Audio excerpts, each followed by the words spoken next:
আসুন আপনাদের শোনাবো যেদিন স্বরূপ বিশ্বাস গ্রেপ্তার হলেন এলাকার মানুষ কি বলছেন। আসুন একবার চট করে শুনে নিন। করে তোলা হয়েছে। আমার সামনে চারটে দাঁত ফেলে দেয়, আমার ভাইকে আমাকে হসপিটালে কাটমানি, সাধারণ মানুষের উপর অত্যাচার থেকে শুরু করে ভয় দেখানো, ভোট লুট করা সবকিছু ছিল। সাধারণ মানুষরা যদি নিজের খেটে খেতে যায় তাতে ওকে কাটমানি দিতে হবে লক্ষ লক্ষ টাকা, নাহলে পাড়ায় ব্যবসা করা যাবে না, যে কোনো ধরনের ব্যবসায়ী হোক। এত ঘরের চালি পাল্টাতে গেলে ওকে পয়সা দিতে হবে, ঘরের চালি পাল্টাতে গেলে। আমাদের 81 নম্বর ওয়ার্ডে দড়ি বেঁধে ঘোরানো উচিত। কাকু উনি ওখানকার সুপারভাইজার ম্যানেজার, উনি সব কিছু দেখে। আমি অনেক কিছু জানি, কিন্তু এর মধ্যে আমার অত মনে নেই। তো আপনি জানেন না যে এলাকায় গোলাবাড়ি থেকে শুরু করে বাজে অপশন দেওয়া, এমনকি কালীগঞ্জের যে স্টুডিও পাড়া, ওখানে মেয়েদের নায়িকাদের বাজে প্রমোশন দিয়ে তাদের অত্যাচার করা, সে না চাইলে তাকে অন্য জায়গায় ফাঁসিয়ে দেওয়া, এসব করেছে। প্রথম এই হচ্ছে স্বরূপ বিশ্বাসের আসল স্বরূপ, যেটা আজকে মানুষ বলছেন। 81 নম্বর ওয়ার্ড যেন একটা দুর্ভেদ্য নগরী তৈরি করা হয়েছিল। আর তুমি দেখতে পাচ্ছ সেই বিলাসবহুল বেডরুমের ছবি ক্লাবের মাথায়, ঠিক যেরকমটা সুরেন্দ্রনাথে ছিল। আমার কথা, একটা ক্লাবে এই বেডরুম তৈরি করা হয় কেন? মানে এর কারণটা কি? মানে সবাইকে খুব ক্লান্ত ক্লাব কর্মী বিশ্রাম নেন ওখানে, নাকি অন্য কিছু করে? আমরা এগুলো দেখছি, ভাবছি, তৃণমূলের মুখপাত্র হাসছে, কংগ্রেসের মুখপাত্র হাসছে, অনেকেরই হাসি পাচ্ছে, কিন্তু আমার না হাসি পাচ্ছে না, আমার রাগও হচ্ছে না। আমার না অদ্ভুত একটা ফিলিং হচ্ছে যে আমরা নিজেরা এত বাংলা বাঙালি বলি, যারা বাংলা বাঙালি বলে, এই কালচারটা কি বাংলা বাঙালি? এই সংস্কৃতি বাংলা বাঙালির? যে বাংলা বাঙালি বলে নেতাজি সুভাষচন্দ্র বসুর বাংলা, আমাদের শ্যামাপ্রসাদ মুখার্জির বাংলা, অরবিন্দ ঘোষের বাংলা, সেখানে কলেজ থেকে শুরু করে ক্লাব, সেখানে পাওয়া যাচ্ছে খাটের পাশে শাড়ি, আবার শাড়ির পাশে কিছু প্যাকেট, সেই প্যাকেটের মধ্যে কি থাকে আমি আর মুখ দিয়ে বলতে পারছি না। বিভিন্ন রকম জিনিস আমরা দেখতে পেয়েছি টিভিতে, ট্রাঙ্ক ভর্তি টাকা, মানে কি আসছে এগুলো? মানে এরা, আমি তো 12 বছরে, মানে এরা কারা এরা রাজনীতির কথা বলে, রাজনীতি করতে করতে মানুষকে মিথ্যা কথা বলে বারবার এভাবে করেছে। এবং এরা আজকে যেভাবে ন্যারেটিভ বিল্ড করছে, যেভাবে আজকে একটা অদ্ভুত রকমভাবে এই মানে ইচ্ছা করে জামা ছিঁড়ে ফেলছে। আমি আর আমার ছোটো ভাই যেদিনকে ওই অভিষেক বাবু ডিম খেলেন, সেদিনকে আমি আর আমার ভাই একটা অন্য জায়গায় ডিবেটে ছিলাম। আমি সেদিকে দ্ব্যর্থহীন ভাষায় বলেছিলাম যে এটা ইচ্ছা করে নাটকে করা, এবং তার পরের দিন প্রমাণ হয়ে গেল যে উনি নিজের জামা ছিঁড়ছে, ছবিটা চলে এসেছে যে নিজের জামা ছিঁড়ছে। তো সুতরাং এই যে এই পিসি ভাইপোর যে নাটক, এই পিসি ভাইপোর যে নাটক, ওই যে ইট ছুঁড়েছে, সেদিনকেও আমি বলেছিলাম, আজকেও ধরতে পারেন ভাই। তুমি তোমার সঙ্গে বলিনি অসভ্যতমর জবাব পাবলিক দিয়েছে। অসভ্যতমর করো না, অসভ্যতমর করো না, তোমাকে বলছি অসভ্যতমর করো না, অসভ্যতমর করো না। অসভ্যতমর জবাব বাংলার মানুষ দিয়েছে। অসভ্যতম বন্ধ করো, অসভ্যতম বন্ধ করো, অসভ্যতম বন্ধ করো। কোনো কথা বলিনি, অসভ্যতম বন্ধ। কলেজের ব্যাপারে বলছো, তোমরা হাইওয়েতে কি করো সেটা বলো। তোমাদের নেতারা হাইওয়েতে কি করে বলো। ওই টাকা তুলে অভিষেক ব্যানার্জিকে দিয়েছিল, হাইওয়ের মধ্যে সিসিটিভিতে কি দেখা যায় তোমাদের নেতাদের বলো। তারাই এরকম করেছে। এটা রেপিস্টের দল, আদ্যপান্ত।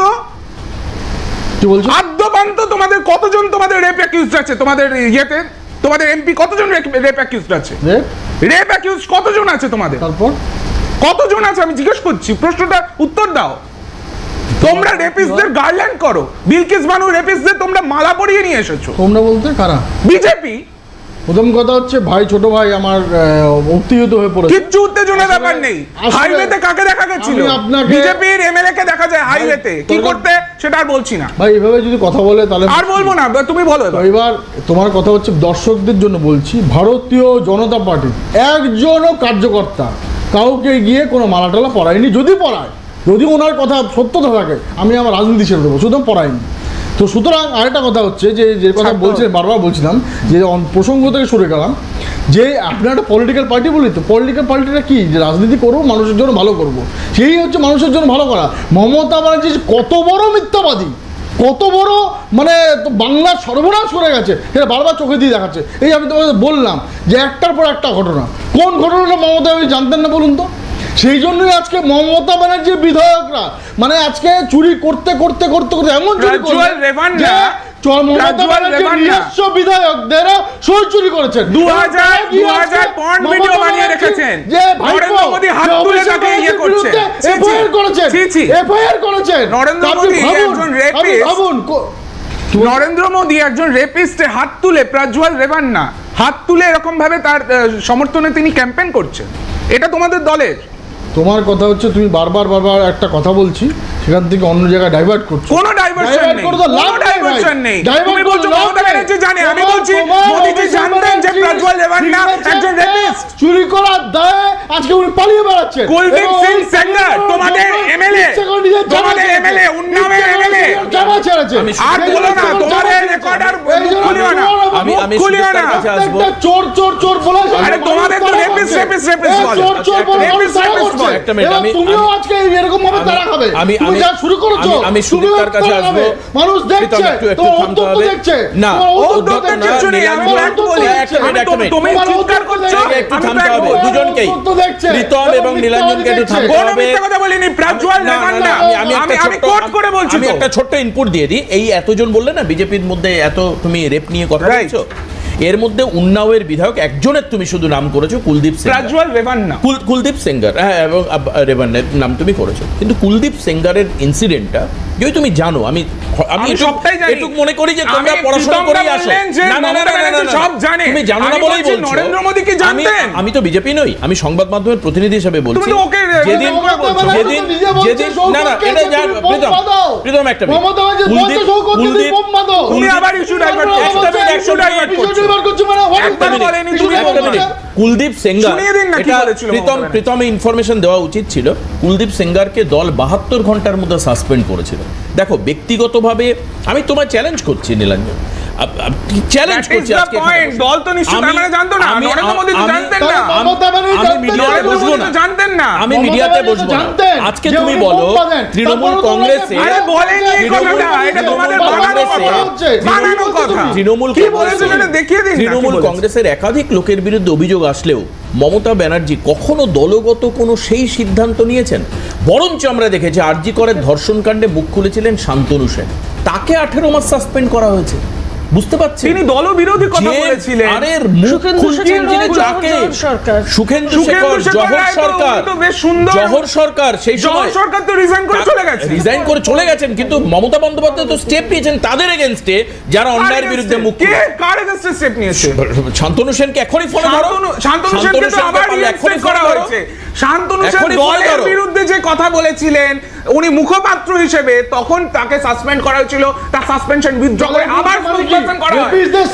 এবং দাঁড়ান রেপিস্ট তোমাদের দলটাই তো রেপিস্টদের দল, দলটাই তো রেপিস্টদের দলটাই তো রেপিস্টদের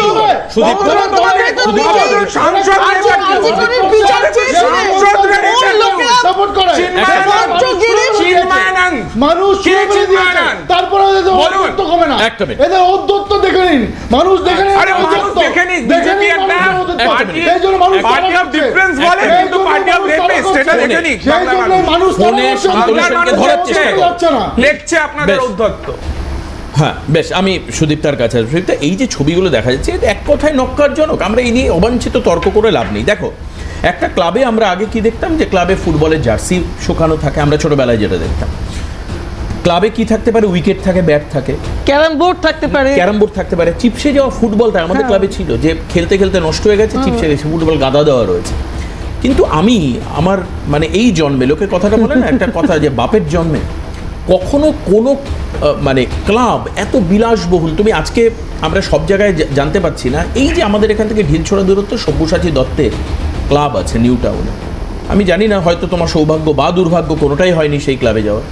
এই যে প্রসাদোপম বিলাসবহুল যে এক একটা ক্লাব তৈরি করা, ক্লাবের মধ্যে নানান রকম ফেসিলিটি রাখা, এর কারণটা কি বলে তোমার মনে না হয়? পেজ ক্লাবের ভিতরে প্রসাদোপম না, পেজ ক্লাব নয়, এগুলো normal club, স্বাভাবিক হ্যাঁ। ক্লাব।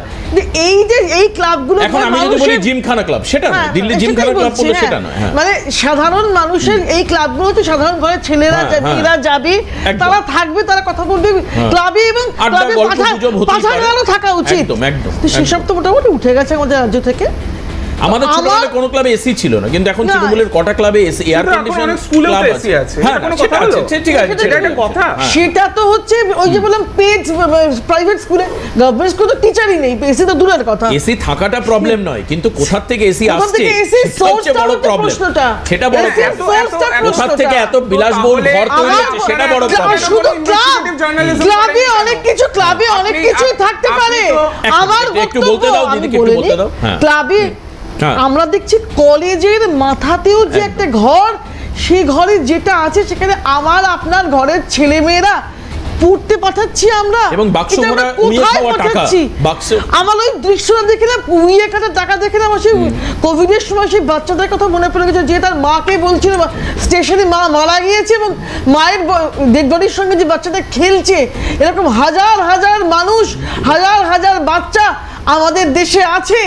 সেখানে আমার পশ্চিমবঙ্গে যে কিনা মা মাটি মানুষের সরকার বলে ক্ষমতায় আসা দলের ঘর থেকে পোকায় কাটা, উইয়ে কাটা টাকা পাওয়া যাচ্ছে, এর থেকে বড় লজ্জার দুঃখের মমতা বন্দ্যোপাধ্যায়ের এই হারের পরেও এত লজ্জা পাওয়া উচিত ছিল না। এই ঘটনাতে মমতা বন্দ্যোপাধ্যায়, মানুষ যাকে প্রায় দেবীর আসনে তার দল বসাতেন, সেই মমতা বন্দ্যোপাধ্যায় আজকে আমি স্টেটমেন্ট একটা পেলাম না। তার কত বড় লজ্জার দিন এই দিনটা, যে বাংলায় যেখানে ইন্ডাস্ট্রি নেই, মানুষকে অন্য জায়গায় কাজ করতে হয়, সেখানে এইভাবে টাকার অপচয় হচ্ছে, ঘুণ পোকায় টাকা কাটছে। মানে এই অপরাধের যেন ক্ষমা না হয়। একদম। কি বলবেন নীলাঞ্জন আমি চট করে? এই ইস্যুটায় আমি নিশ্চয়ই আমি খুব দায়িত্বহীনভাবে পুরো বিষয়টাকে কন্ডেম করব, এবং যে বা যারা, এবং যারা মানে কি আমি তো চিনি তাদেরকে, হ্যাঁ। তাদের বিরুদ্ধে যেন একদম এক্সাম্পলারি অ্যাকশন হয়। কিন্তু ঠিক দল আছে, যে কারণ তাদের অনেকে বিরুদ্ধে আমাদের ব্যবস্থা নেয়নি, সমাজের মধ্যে, তোমাদের আমি একটু- সময়কার পরিচালিত না, না, সরকার যে ব্যবস্থা নেয়নি সেটাও স্বীকার করো, তাহলে দ্যার্থহীন আমি ভাষায়। বলছি এখন যখন জিনিসটা জনসমক্ষে এসেছে, তাদের তবে আগে লোকে জানতো না, সবাই আগে সব আগে জানতো। যখন জানতো, তাহলে আপনারা কেন একটা কেস করে তাদেরকে অ্যারেস্ট করার ব্যবস্থা করেন? আমি বুঝতে পারি না। কত কেস আছে, কি করেছো? আরে সেই কান কাটা দেবো, কত কেস আছে, তোমরা কি করেছো? কান কাটা দেবো, কি কাজ আরে করেছো? ভাই, আছে, তোমরা তো কত সব কি কাজ colleague করেছো? ছিলে। তুমি কি তোমরা করে তো ব্যবস্থা colleague করছো? ছিলে। কি সব বলছো তুমি? এক মিনিট, এক মিনিট। আমার বক্তব্য এটা- হচ্ছে, যেটা ঘটনাটা যেটা উন্মোচিত হয়েছে, অত্যন্ত ন্যাক্কারজনক ঘটনা। একজন ছাত্র হিসেবে, মানে পূর্বতন একজন ছাত্র প্রতিনিধি হিসেবে আমার অত্যন্ত লজ্জা লেগেছে, এবং দলের তরফ থেকেও এটা আমি খুব দায়িত্বহীনভাবে আপনাকে বলছি, এরকম নিন্দাজনক ঘটনা কম হয়, যে মানে টাকা এরকম ভাবে গচ্ছিত করা ছিল, সে টাকা উইতে খেয়ে নিয়েছে এবং তারা ভুলেও গেছে।